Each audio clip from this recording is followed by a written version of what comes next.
Oi, gente, olha quem veio falar sobre tudo com a gente. Mas o sobretudo é sobretudo da menopausa. Doutora Maria Ângela Girardi.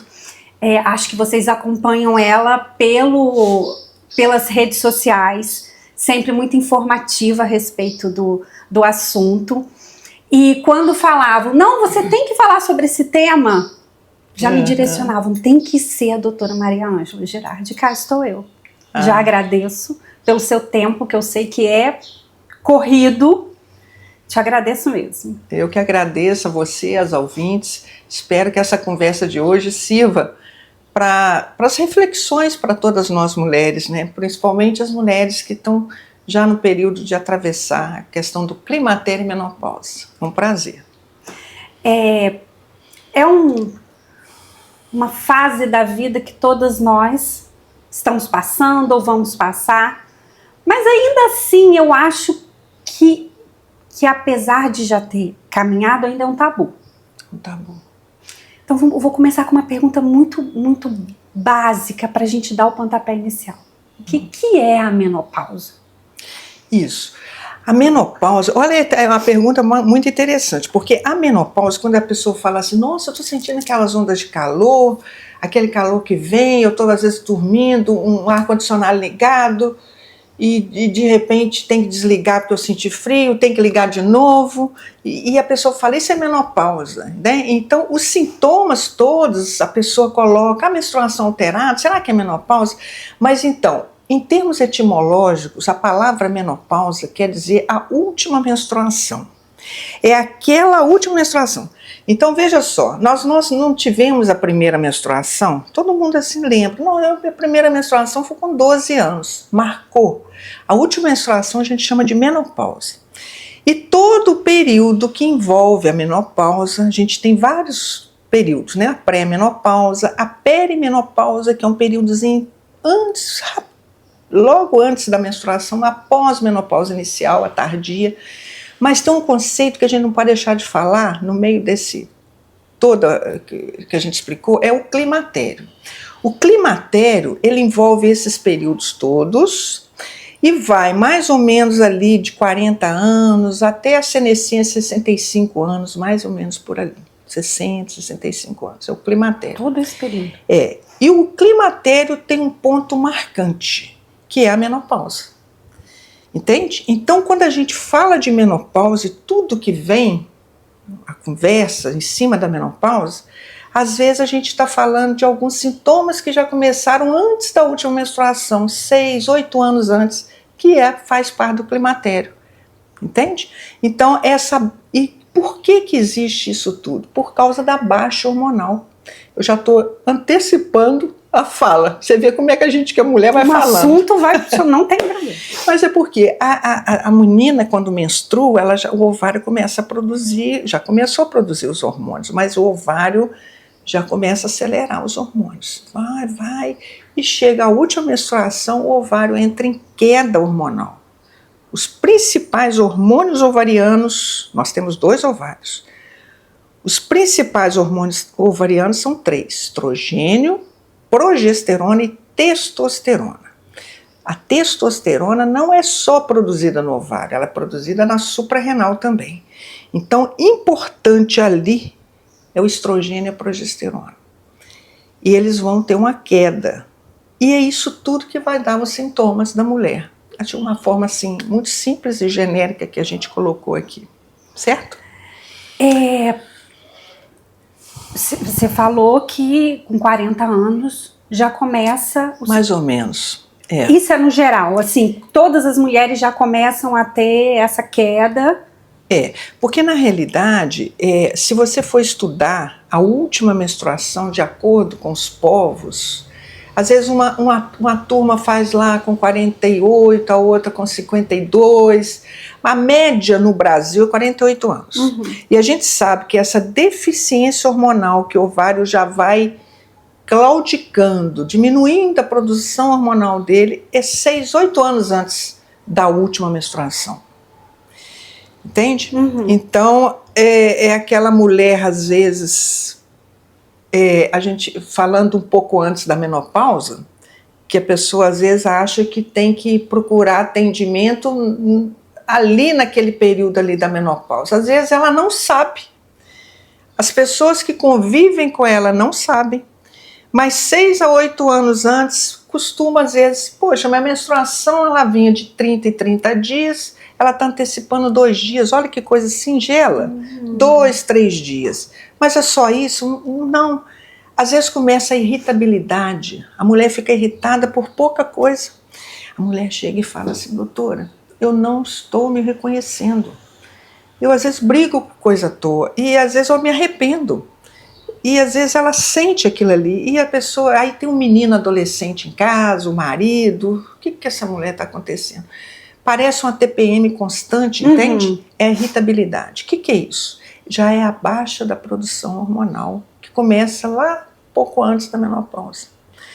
Entende? Então, olha só, como a gente falou, 2 hormônios principais, o estrogênio e a progesterona. O estrogênio ele vai numa queda muito lenta dos anos para frente, até culminar ali na menopausa. A progesterona ela já vai mais rápido. Ela dá uma queda mais rápida. É ela que nesse período antes da menopausa é que começa a irritabilidade. 40% a 60% das mulheres tendem a ter depressão.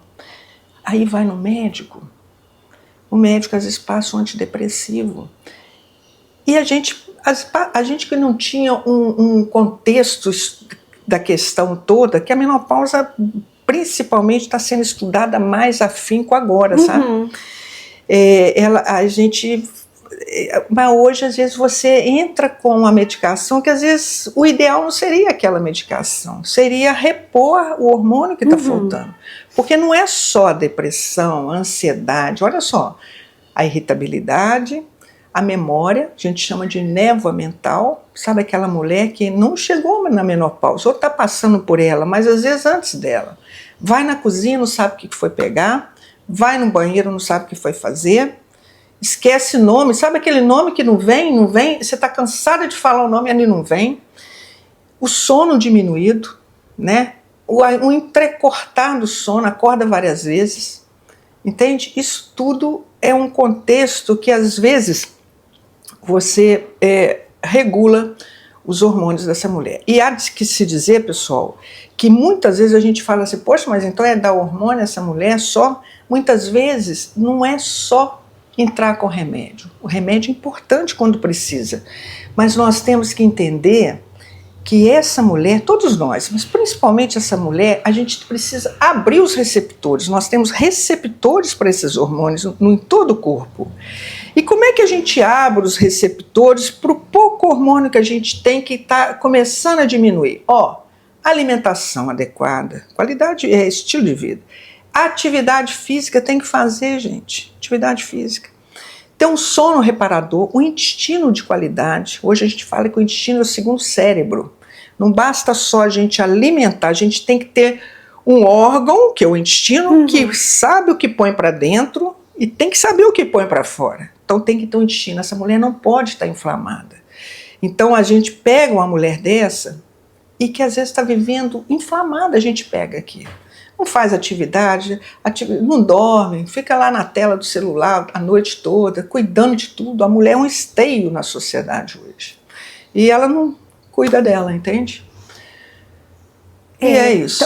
Então os principais sintomas, de uma forma, eu entendo que são muitos. Se a gente pode falar em sintomas, há quem diga, algumas diretrizes falam em 60, outra fala 300 e poucos sintomas, há muitos sintomas. Meu Deus, gente. Mas a gente tem que ver que assim, é uma felicidade da mulher vivenciar a menopausa, porque ela não morreu antes. Agora eu vou te falar, olha que dado interessante. Vamos colocar numa data não muito remota, 1960. 1960 e 65 anos atrás. 1960, o IBGE do Brasil fala o seguinte, a mulher morria com 50 anos. Olha só, a mulher não vivia menopausa, ou se vivia 2 anos depois da menopausa. Morria de parto, morria de... Hoje a mulher está vivendo 1/3 da vida dela, vamos dizer que ela faça a menopausa aos 50, ou mais, 1/3 às vezes até metade da vida depois da menopausa. Então essa conversa que as nossas avós já passaram por isso, é assim mesmo, isso não tem mais.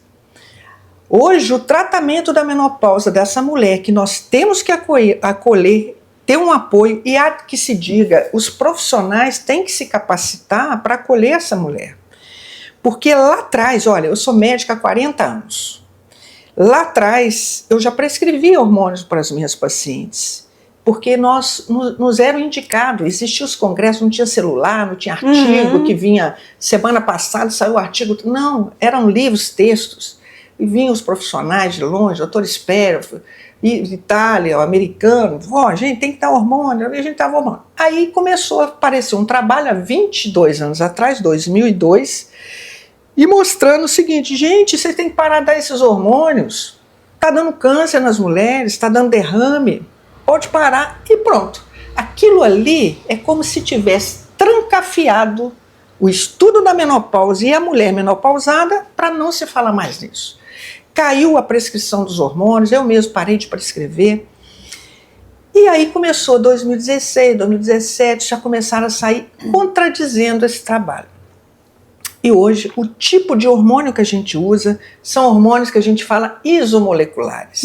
É a mesma estrutura molecular dos nossos hormônios que nós deixamos de produzir.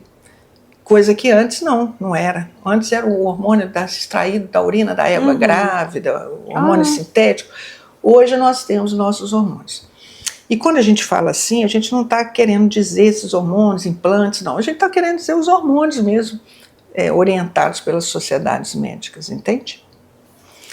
Então, assim, os sintomas no geral, no contexto geral, são esses. Não, eu vou falar um pouquinho mais, eu quero até pedir desculpa a você que a gente vai se alongando, mas não tem vamos problema. falar de uma maneira geral bem básica. Olha só, nós falamos da queda da progesterona, irritabilidade, ansiedade, 40% a 60% a depressão, a névoa mental, a memória diminuída, o sono entrecortado, mas a gente vai acrescentar o estrogênio, progesterona. O estrogênio, ele já forma o colágeno. Então imagina o colágeno. É a mulher que fala, doutor, eu estou derretendo, sabe aquela pele começa a cair, não só a pele, queda de cabelo, unha quebradiça. Nós temos aqui uma musculatura perineal, que a gente chama de diafragma pélvico. A gente pode imaginar como se fosse, pessoal, um assento de uma cadeira de balanço. Imagina aquelas fibras ali, e que faz a contenção. E é verdade, quanto mais eu estou gorda, mais aquela fibra, então a queda de bexiga fica mais fácil. Outra coisa, com o envelhecimento, a queda do hormônio já não tem tanto colágeno para fazer essa firmeza, ela perde xixi, é um dos sintomas, a perda da urina. A vagina ressecada é um dos sintomas. Nós temos as pregas vaginais, pessoal, na vagina, olha aqui, o útero, o ovário e as pregas vaginais. Olha como é que a vagina de uma mulher mais nova é uma vagina que é forte, epitelizada, lubrificada. Você vê que o neném, quando o parto é normal, ele desce no canal do parto, o neném às vezes 3 quilos, 3,5 kg. E com o envelhecimento a mulher vai ficando o quê? A vagina mais curta, mais fininha. Nós temos 4, 5 camadas de células que vão se perdendo. Inclusive os lactobacilos, que são os nossos defensores contra as infecções, eles vão morrendo pelo pH. Então a gente tem que, olha só, isso tudo é a falta de estrogênio. Então isso é um dos sintomas. Outra coisa, que isso nós falamos dos sintomas. Agora nós vamos falar o seguinte, e tem os riscos à saúde, porque não são só isso. Sim. A falta do estrogênio aumenta a pressão, aumenta o colesterol, aumenta o triglicérides. O maior risco aqui, de gordura abdominal, risco para diabetes tipo 2, osteopenia, osteoporose, fratura por osteoporose. Então, assim, é tanta coisa, o universo, porque nós temos receptores desses hormônios no corpo inteiro. E se a gente pega essa paciente em data certa, faz o diagnóstico, e tem que ser, pessoal, às vezes a gente tem um médico da gente, um médico bom que faz o preventivo da gente, faz o parto da gente, que a gente respeita, mas não está antenado nas questões atuais do tratamento da menopausa. Entende? Isso faz toda a diferença. E então é isso. Nossa, é muita coisa, né? Então, às vezes a gente tá com um problema, a osteoporose, por exemplo. Aí a gente vai num ortopedista. Isso. Vamos tratar essa parte, mas às vezes é hormonal. Veja só, a osteoporose primeiro, eu vou falar, que se diga, é uma doença muito silenciosa, né? Eu vou contextualizar a osteoporose aqui, veja só. A mulher, a gente pergunta para a mulher 40 mais, 45 mais. Você tem medo de morrer de quê? A maioria. Isso foi um estudo que fizeram. Aí eu tenho medo de morrer de câncer de mama. Aí a pessoa tem... Então a gente mostra o seguinte, o câncer de mama é altamente incidente. Não sei se você sabe, teve agora o Outubro Rosa, 1 em cada 8 mulheres, a estatística é essa, vai ter câncer de mama. Mas qual que é a maior causa de morte na mulher 50 a mais? É o risco cardiovascular. É infarto, um derrame, uma trombose que deu uma embolia nessa paciente. Segunda causa de morte. Então não é o câncer de mama. Qual que é a segunda causa de morte? É a fratura por osteoporose. É uma mulher que está lá ativa, cuidando dos netinhos, 65 anos, 67, às vezes até antes. Eu estou pegando paciente com 52 anos com osteoporose. Sem uma prevenção, que não é só hormônio, exercício, essa mulher que ela tem que ter construído uma massa de osso e de músculo durante a vida de 30 a 40 anos, não praticou exercício, não alimentou, pelo contrário, ela fuma, ela bebe, ela é sedentária, não dorme bem. Essa mulher chegou aos 50 anos já com osteoporose. Mas vamos lá, 65 anos, uma paciente, brincando com os meninos, netos, sei o quê, caiu no banheiro, quebrou o colo de fêmur ou a bacia. 33% dessas mulheres, no primeiro ano pós-fratura, vão falecer. Nossa, é um número... É um número altíssimo. 40% vão ter uma dificuldade de deambulação para o resto da vida. E aí, o que a gente fala? Gente, a gente está falando isso tudo, mas é muito importante. O que a gente fala? Existe uma coisa que chama conexão miosensorial. É aquela paciente que fica sem exercício, aquela mulher que já ficou sedentária na cama por mais tempo, ela vai perdendo músculo. Ela vai perder, e com isso ela vai perdendo o quê? Cognição, memória, concentração, foco. Ela vai entrando em demência. Então, tudo isso é um contexto muito grande, entende? Como é que a gente tem que fazer uma prevenção desse estudo aí? A prevenção, né? Prevenção é tudo, né? Então, assim, falar de osteoporose, a gente está falando de menopausa, a gente está falando em 50 milhões por ano de mulheres, a partir de 2030, estima-se no mundo, por ano, vão estar vivendo a menopausa. É um grande contingente. É um grande contingente. Você não acha que é pouco, eu acho pouco falado, pouco estimulado a um tratamento, a um acompanhamento? Flaviane, e vou te falar, se você for nos nossos anais, nos estudos, mostram que menos de 6% das faculdades hoje abordam o tema como tem que ser abordado. Agora que começou a coisa a mexer, entendeu? E agora eu vou falar assim rapidinho assim, eu vivenciei a menopausa, né? Mulher, vivenciei a menopausa. Eu sou uma pessoa assim muito, vamos dizer assim, inquieta, ao mesmo tempo eu não sou assim impulsiva. Então a gente vai avaliando as coisas, as próprias minhas pacientes que ganharam neném comigo, fazer o preventivo, envelhecendo junto comigo, e vem esses assuntos e, eu vou te falar uma coisa, assim, a medicina me faz muito feliz, sabe? Eu sou muito feliz. A gente aprende todo dia, como eu aprendo com as minhas pacientes, nossa, muito mesmo, sabe? Com as minhas amigas médicas.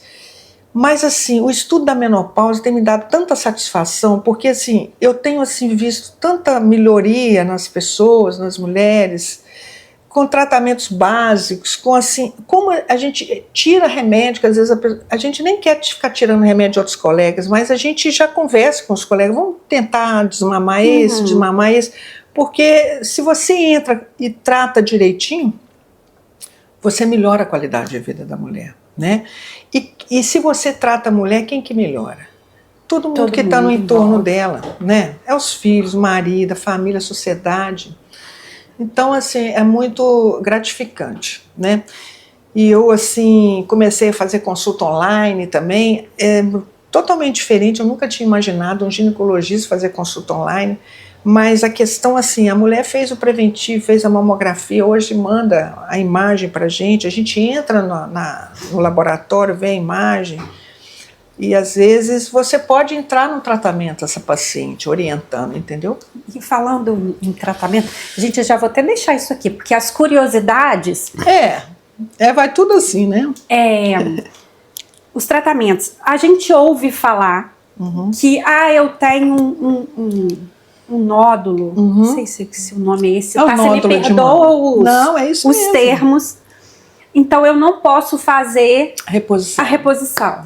Muito bom. Então, cada dia que passa, a gente está mais... Porque o que acontece? A coisa não é no oba-oba, assim, o que eu acho, não. A gente tem que seguir as diretrizes. Tem a diretriz, por exemplo, norte-americana, europeia, brasileira, foi atualizada agora no congresso que nós participamos em 2024. E as coisas, agora, você tem ideia, eu também... Tem as doenças cardiovasculares na mulher que entra junto com as diretrizes. A gente vai estar agora em Juiz de Fora com o pessoal de São Paulo que vem para lá, eu vou para lá também. Então, assim, é muito legal, assim, você vai vendo atualizando e tudo mais. Bom, então vamos lá. As contraindicações à reposição não são muitas, elas são assim, importantes a gente saber, mas não são muitas. Se eu começar a falar aqui, você vai entender. Então, por exemplo, o nódulo de mama, se é um nódulo de mama que eu sei que é benigno, por exemplo, BRADS 3, teve essa pergunta ontem na nossa conversa aqui. BRADS 3, que é um nódulo de mama assim, benigno, que você vai acompanhar, você pode fazer a reposição. Um cisto, um nódulo benigno. Câncer não, você não pode fazer a reposição no câncer de mama. Se bem que já está estudando alguns casos de pacientes que podem se submeter depois de um tempo de tratamento, colocadas como curadas, e a paciente assinando o termo, porque é uma paciente que chega e fala, eu tive uma paciente, doutor, eu assino qualquer coisa, eu quero tratar, porque imagina seca, sem libido, paciente desanimada, porque a menopausa às vezes dá um desânimo, cansaço, e cheio de quando não dorme, fogachos, eu assino qualquer coisa que eu quero tratar. É claro que a gente tem que pedir orientação do oncologista, do mastologista, e nós decidimos com a família. Mas não é o habitual. O habitual é não tratar. Isso tratando de câncer. De câncer. Câncer de endométrio também não. Agora, o tratamento da reposição hormonal, ele pode ser feito em pacientes com câncer de tireoide, com câncer de intestino. O câncer de intestino, inclusive, tem uma incidência menor quando a mulher faz a reposição. Olha só. O câncer de pâncreas, eu estou com uma paciente com cistozinho no pâncreas, está fazendo um acompanhamento, vivenciando os fogachos, aquela coisa toda. Eu tenho tranquilidade de repor, porque isso já está em diretriz internacional. Entende? O câncer de esôfago, a maioria dos cânceres de ovário, tem só um câncer de ovário que a gente não pode usar a reposição. Então, assim, se você já entra naquilo ali e está antenado e vê as diretrizes, você sabe manusear, né? Nossa, mas aqui é muita falta de informação, porque a maioria das pessoas que a gente conversa, sim, esses bate-papos de mulher, não, mas eu não posso fazer porque eu tenho um nódulo. Na realidade, o que acontece? Eu vou te falar o que acontece. Com muito respeito aos colegas e tudo assim. Sim. Mas é muito mais fácil eu falar que essa mulher não pode usar do que eu tratar, manejar e saber manejar. Entendeu? Então você fala, não, você tem um nó de mama, não, mexe com isso não. E a gente que está assim, adentrou o estudo da menopausa, isso começou, para mim, foi assim, o estudo mesmo, pegando mesmo, foi pandemia. Eu estava fazendo a vereança, eu era vereadora, e eu já sabia que eu não queria continuar, questão de política, eu queria muito, tanto é que eu me preparei, fiz 2 pós-graduações, queria continuar dentro da política, mas essa politização toda, e eu também tenho minha mãe com idade, eu falei, tive que fazer uma escolha. E hoje eu estou até muito feliz que eu faço um trabalho ali na Policlínica, de um projeto nosso, que foi a inserção de DIUs, inclusive que a gente faz inserção de DIUs em paciente em climatério, menopausa, com muito sangramento, que às vezes é até ligada, mas precisa entrar com tratamento. Olha que então isso tem um adendo também na questão do climatério, menopausa. E também é interessante eu falar, senão eu vou esquecer, agora nós estamos em novembro, foi em agosto, se não me engano, em agosto, teve uma votação no Congresso Brasileiro, no Conselho dos Direitos Humanos, liberando o tratamento da menopausa pelo SUS. Olha que legal. É claro que tudo é feito através de lutas, as conquistas sociais são através de muita luta, né? Então, assim, não basta estar no papel, tem que ter profissional atualizado, capacitado, capilarizado nos diversos postos, mas é uma coisa que eu acho que eu quero colocar em Cataguás, assim, conversando com o poder público, de repente a gente estender esse tipo de tratamento assim, para as nossas mulheres. Isso é bastante interessante. E essa pessoa ela tem câncer, ela não pode fazer reposição hormonal. Qual seria a opção dessa pessoa? Bom, ou qualquer outra situação que ela não pode fazer a reposição? Olha só, a gente tem várias coisas que a gente pode fazer, né? A gente já começou a falar da alimentação. Na realidade, falar de menopausa, eu vou te falar com você, Flaviana, não é um dia só que a gente fala, não, é uma coisa tem completa. Que ter Mas assim, a principal é o estilo de vida, né? Alimentação, intestino, sono, atividade física concentrada, colocar um planejamento. Hoje eu chego uma paciente perto de mim, eu já sei que não é. Eu achava que eu estava fazendo a minha parte, eu falava assim, você tem que fazer atividade física, você precisa fazer atividade física, olha só. Depois a gente fala outras coisas. Isso é muito importante, eu mostro um gráfico que mostra que a atividade física, em 23 casos de câncer de mama, diminui em 7 casos. Já o sobrepeso e a obesidade aumenta mais do que dobra, 24 casos em 20, somados aos 23, obesidade e sobrepeso hoje é o maior fator de risco para câncer de mama. Tabagismo aumenta em 3 casos, aumento da bebida alcoólica 4 casos. Então eu vou mostrando isso para o paciente. Então eu falo assim, isso é importante você fazer atividade física. Para mim, aquilo ali bastava. Hoje eu sei que não basta. Consulta assim, eu já estou numa fase assim, gente, aqui, vamos conversar. Por que você não faz atividade física? Doutor, não tem tempo, eu olho meu neto, eu olho não sei o quê. Eu falei assim, gente, seu neto. Aí a última eu falei assim, você leva o seu neto, o que você faz? Aí eu levo ele para fazer natação lá no clube, não vou citar assim, porque... Aí eu falei, então você vai com ele e você vai arrumar um exercício para fazer lá, tá fechado? Mas será que tem? Mas se não tiver, você vai fazer alguma coisa lá, entra na natação, caminha na coisa, procura ver a musculação, você entendeu? Então eu já coloco ela dentro da prioridade dela para ela fazer. Então assim, você vê que a pessoa ela acorda para a vida, porque ela acha que falta aquele incentivo. Falta incentivo. Mas a mulher que está contraindicada a reposição hormonal, aquela mulher com fogacho, não dorme bem, não sei o que, hoje a gente tem artigo de nível de evidência, que a gente chama, alguns antidepressivos que não entram como antidepressivos, mas entram para melhorar esses fogachos. A gente acha que tratar o fogacho é só tratar o fogacho. Não é só tratar o fogacho. O fogacho ele tem íntima relação com o aumento dos riscos de AVC, acidente vascular cerebral e infarto do miocárdio. Quanto mais fogachos tem, maior essa mulher está vivenciando o risco. Então tem que fazer o tratamento fogacho.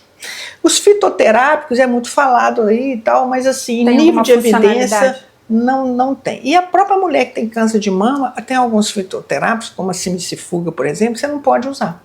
Então a primeira linha é um antidepressivo, Você tem que passar algum antidepressivo que não vai engordar essa mulher. Aham. E tem também as atividade física e tem outras coisas também, alguns suplementos e tudo mais. Eu ia perguntar do suplemento, se tinha alguma... Tem suplementos na menopausa, tem vários. Mulher, primeiro você tem que ver os exames da mulher, às vezes alguns exames detalhes ali, que está no valor de referência, mas para aquela mulher 50 a mais não é o valor de excelência. Veja só, vitamina B12. Referência, excelência. Vitamina B12, 172 a 814. Olha a amplitude dos limites. Você pega uma mulher 50 a mais, põe acima de 400, entendeu?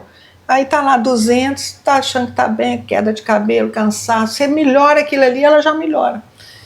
Vitamina B12, vitamina D, creatina, essa mulher pode usar, é importante. Coenzima Q10, às vezes, por causa de fadiga, cansaço. Então, são várias coisas que a gente lança a mão, né? Inclusive, a mulher que usa hormônio, a gente usa suplementação. Mas nada substitui um estilo de vida de qualidade, né? Eu falo com a paciente assim, gente, eu não quero prolongar muito, você me desculpa, mas é só para a gente... Tudo é importante.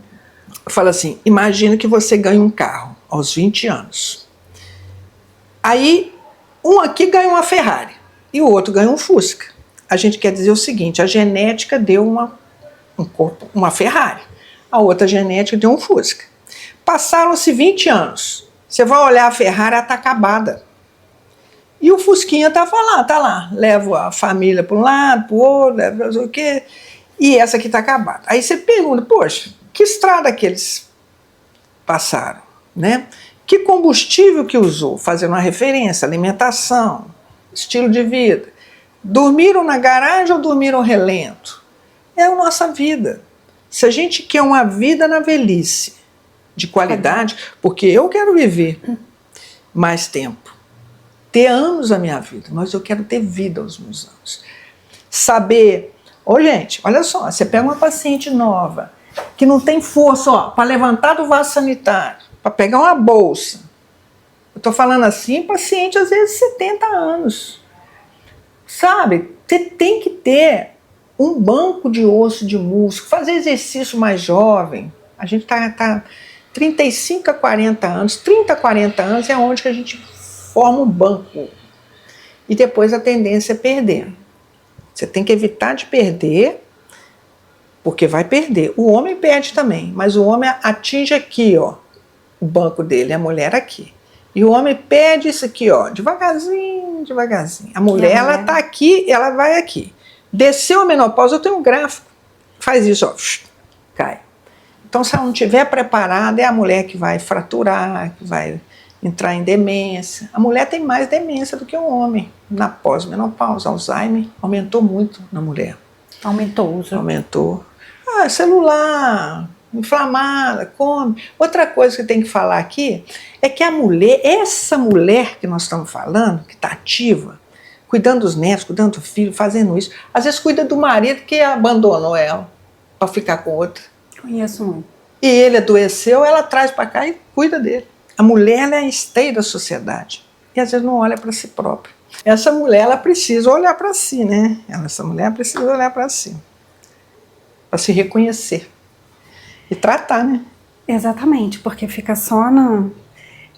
são muitas, não vai realmente caber numa entrevista só, é muito a dúvida, muito assunto. Mas você falou do DIU. Do DIU. Ele ajuda na questão da menopausa? Ou desse período já? Assim, eu tenho 47 anos, eu coloquei o DIU, tem 2 anos. Isso ajuda, não sei se a palavra é essa, tá? Retardar? Não. Retardar, a pílula não ajuda. Nada. DIU não ajuda, não. O que é o DIU? Olha só, que interessante. É dispositivo e intrauterino. É um aparelhinho dentro do útero, tá vendo? O útero tá aqui, piriforme, no jeito de uma pera, né? E o DIU lá dentro. O DIU, a gente tem basicamente 2 tipos de DIU, o não hormonal e o hormonal. Sim. Então, assim, a pessoa, e hoje assim, é aquela coisa toda que vai mudando, né? Lá atrás, a pílula anticoncepcional tem 1959, 65 anos a pílula. A gente tem que ter um respeito pela pílula anticoncepcional. Você imagina as mulheres, elas faleciam com 24, 26 anos, algumas mulheres, morriam de parto, 4, 6 filhos. Sim. Né? E aí chegou a pílula anticoncepcional. A primeira pílula anticoncepcional chamava-se Enovid, tinha 150 microgramas de etilenoestradiol. Hoje a gente tem pílula de 15. Manteve a mesma eficácia com menor hormônio. Mas mesmo assim, às vezes não é interessante usar pílula. E o DIU vem para entrar nesse contexto. É muito, eu gosto demais do DIU. Mas tem essas mulheres que vivem, às vezes cólica, endometriose, dor, muito sangramento, às vezes até ligada. Às vezes você coloca um DIU desse hormonal, diminui sangramento, diminui cólica, e ela passa por esse período melhor, sem muito sangramento, mais leve, nada sem de perder sangue. Mas não retarda, pelo contrário, a gente não retarda, mas eu não queria falar pelo contrário, às vezes esconde, né? Como é que está a minha menstruação? Porque a pessoa que usa um DIU medicado, às vezes não menstrua. Mas ela tem, se ela prestar atenção, ela ovula, ela tem assim, dor, fica mais irritada, já vê que aquela época. Então, assim, a gente entra às vezes com o hormônio em cima do próprio DIU, né? Ela está usando e tudo. Quando a pessoa não precisa usar um DIU hormonal, porque às vezes não sangra muito, não tem muita cólica nem nada, você usa um DIU não hormonal. É um DIU de cobre, ou cobre prata. Essa é melhor de você tratar assim para ver a questão hormonal, porque ele não tem hormônio, ele só vai evitar uma gravidez. Sim. Mas o DIU hormonal ele não vai retardar uma menopausa. Não ajuda na questão de estabilizar o hormônio. Não. Nada Pelo contrário, o DIU hormonal ele tem o hormônio que chama levonorgestrel e não é um hormônio isomolecular. Mas às vezes a gente tem que entrar com o que precisa, o isomolecular. Entendi. Mas ele está ali para evitar uma gravidez, evitar muito sangramento, ele ajuda muito nesse sentido. Eu tenho muitos pacientes que usam. E fala um pouquinho mais desse projeto que você queria trazer aqui para Cataguá. Do climatério, menopausa, não, isso está só no pensamento, assim, mas eu sou, ao mesmo tempo que eu falo que eu sou inquieta, não sou impulsiva, eu planejo, eu olho, eu avalio. Então, assim, você vê que... Ajudaria muitas mulheres. Na realidade, o que é que acontece? Você tem que, primeiro, que lutar para a gente capacitar esses profissionais que estão descentralizados, porque o trabalho do SUS é magnífico no Brasil inteiro, um país continental com muitos Brasis, né, lugares longínquos, populações ribeirinhas, e você tem que ter um profissional lá descentralizado, mas esse profissional tem que estar capacitado, tem que ter condições de trabalho bom. A gente trazendo para a nossa micro aqui, que é a nossa região, a gente pode fazer um trabalho de capacitação e ter algumas medicações que não são tão caras assim no Serviço Único de Saúde, entende? A lei federal já foi aprovada, basta a gente fazer um trabalho desse. Então eu tenho esse desejo dentro de mim. E te falo o seguinte, quando eu pensei na questão do DIU, eu pensei assim também, fazer de uma forma coletiva, né? Então a gente entrou no SISUM, conversamos com o SISUM, são 14 prefeitos, são 14 municípios, são uma população de 200 mil pessoas, e hoje a gente atende essa população na policlínica, vem dos postos, a gente fez uma reunião com os postos descentralizados, avalia, e olha que legal, a gente tinha um fluxograma que era assim muito devagar quando começou, tem que trazer resultado preventivo, o paciente pedir, o posto perdeu, será que essa paciente tem que estar menstruada para pôr o DIU, porque será que ela está grávida? A gente fez um fluxograma que eu já não peço mais o preventivo, eu já não precisa estar menstruada, ela já faz o exame de teste de gravidez, nós conseguimos um ultrassom, porque eu já faço ultrassom, eu já olho aquele útero, vejo como é que está a anatomia do útero para inserir o DIU, ela já sai dali sabendo que o DIU está bem inserido, vai para Além Paraíba, vai para Astolfo Dutra, Dona Eusébia, Itamaraty, sabendo, a Cataguases que a gente coloca a maioria dos DIUs. E a paciente já sai. Então foi um trabalho assim de que a gente, você vê que ontem caminhou, né? Começou de um ontem jeito... nós colocamos 19 DIUs. Nossa. 10 de manhã, 9 à tarde, faltou uma, eu chamei uma, porque a gente fica com assim de sobreaviso. Aí eu não pude porque faltou uma pincinha que essa paciente em questão tinha um DIU, assim, um fiozinho adentrado, eu não consegui tirar, mas eu falei, não, vou tirar no consultório, eu tenho minha pinça aqui. Na realidade eu levo para lá, mas teve uma outra do mesmo estilo que eu tive que usar a pinça, então vai ter que vir. Então, 20 DIUs. Sexta que vem está marcado 20 DIUs. Então você pega uma paciente que pode engravidar, correndo risco, às vezes uma paciente... é muita felicidade. A Márcia está comigo aqui, tem 30 anos, minha secretária. A gente fica muito feliz por estar fazendo esse trabalho.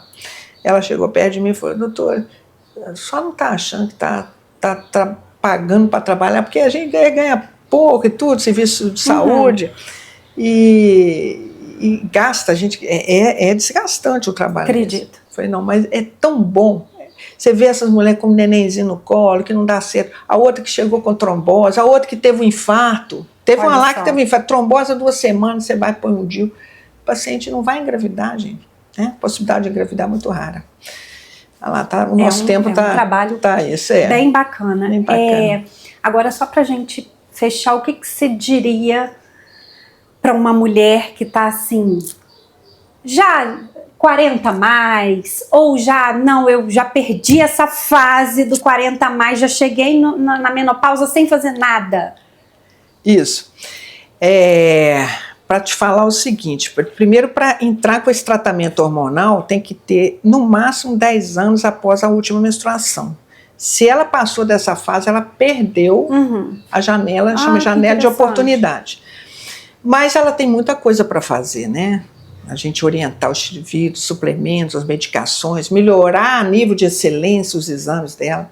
Mas para falar para a mulher, para terminar aqui, a nossa conversa, eu até te agradeço, muito proveitosa, e a oportunidade de a gente demonstrar nosso trabalho também. E falar o que eu vou falar assim, o que eu posso falar? Vou falar assim, basicamente, uma coisa, é o seguinte, pessoal, eu vou falar como mulher, como paciente e como médica. O que eu acho? Primeiro, uma coisa bem simples. Você é que tem que ver o seu organismo, prestar atenção no seu organismo. Porque às vezes você vai falar com o médico já tem aquelas pacientes todas, tem a família, às vezes o dia está tarefado, a gente deposita muito no outro, às vezes, as coisas. É claro que você tem que ter um profissional para te guiar, que você confie, isso é importante. Mas assim, você que tem que observar. Eu vou dar uma coisa. Por exemplo, então assim, poxa, sabe aquele, meu Deus, um intestino assim, sabe aquele, eu como direitinho, mas será que eu estou comendo direitinho? Deixa eu fazer um teste. Então tem que ver, poxa, deixa eu ver, por exemplo, uma coisa simples, leite, derivados de leite. Na minha época era muito importante o leite, mas às vezes, hoje nem sempre é leite que a gente toma. O leite, ele estraga de um dia para o outro. Lá na prateleira do mercado ele fica 6 meses, tem muito produto químico. Então deixa eu observar, deixa eu tirar esses alimentos, produtos alimentícios, presunto, salame, salsicha, cachorro quente, gente, pelo amor de Deus, tira as coisas, refrigerante. Eu não sou assim não, entendeu? Gosto de sair com meus amigos, tomar às vezes um negócio, outro, mas ficar naquele negócio comendo errado, é isso. Aí vai no médico, quer tratar, mas tá tudo inflamado, não muda. A pessoa tem que ver. Então, olha, observe, o que eu estou alimentando, meu intestino tá bom, o intestino bom é aquele intestino que sai bonito. Um dia eu ouvi uma coisa do padre Fábio Melo falando, achei engraçado, mas é aquele intestino bonito, aquelas fezes bonitas, não é nada. Ou então, não, o intestino tem que estar bonito. Tanto é que você vai limpar, tá limpinho, não tem. Isso é intestino bom. Alimentar direitinho, praticar exercício, dormir bem, sai da tela, desliga. Tem 20 anos que eu não tenho televisão no meu quarto. 20 anos. Sai da tela. Café depois das 2 da tarde? Não. Chá. Pergunta se eu gosto de chá. Não gosto não, mas eu tomo. Chá de camomila, dou para minha mãe 98, relaxa. Hoje tem uns aromatizantes também, as coisinhas para pôr no travesseiro. Relaxa, entendeu? E vamos na batalha, que a vida tá boa, e vamos com saúde. Exatamente.